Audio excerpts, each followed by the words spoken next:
नमस्ते दोस्तों और स्वागत है आपका ध्याना टेल्स पर। आज हम जानेंगे विनायक चतुर्थी व्रत की पवित्र कथा के बारे में।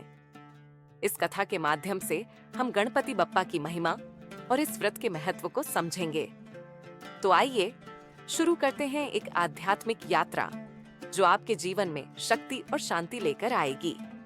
श्री गणेश चतुर्थी व्रत की पौराणिक कथा के अनुसार एक बार भगवान शिव तथा माता पार्वती नर्मदा नदी के किनारे बैठे थे। वहां माता पार्वती ने भगवान शिव से समय व्यतीत करने के लिए चौपड़ खेलने को कहा।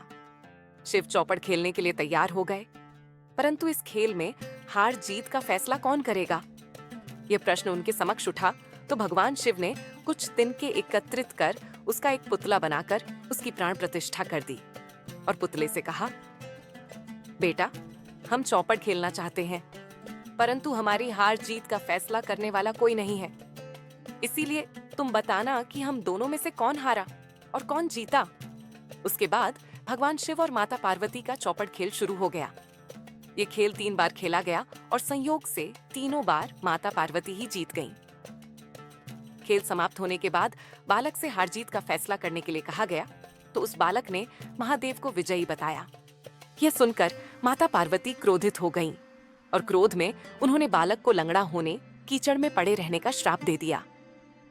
बालक ने माता पार्वती से माफी मांगी और कहा कि यह मुझसे अज्ञानतावश ऐसा हुआ है, मैंने किसी द्वेष भाव में ऐसा नहीं किया। बालक द्वारा क्षमा मांगने पर माता ने कहा, यहाँ गणेश पूजन के लिए नाग कन्याएं आएंगी, उनके कहे अनुसार तुम गणेश व्रत करो, ऐसा करने से तुम मुझे प्राप्त करोगे।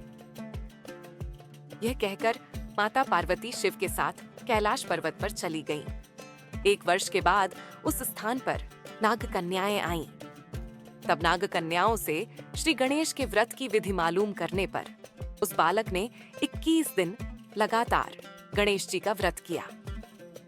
उसकी श्रद्धा से गणेश जी प्रसन्न हुए। उन्होंने बालक को मनोवांछित फल मांगने के लिए कहा।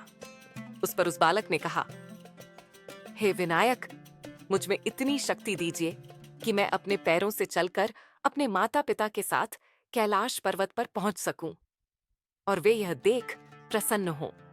तब यह व्रत विधि भगवान शंकर ने माता पार्वती को बताई। यह सुनकर माता पार्वती के मन में भी अपने पुत्र कार्तिकेय से मिलने की इच्छा जागृत हुई। तब माता पार्वती ने भी 21 दिन तक श्री गणेश का व्रत किया तथा दूर्वा, फूल और लड्डुओं से गणेश जी का पूजन अर्चन किया। व्रत के 21वें दिन कार्तिकेय स्वयं माता पार्वती जी से आ मिले। उस दिन से श्री गणेश चतुर्थी का यह व्रत समस्त मनोकामनाओं की पूर्ति करने वाला व्रत माना जाता है। इस व्रत को करने से मनुष्य के सारे कष्ट दूर होकर मनुष्य को समस्त सुख सुविधाएं प्राप्त होती हैं।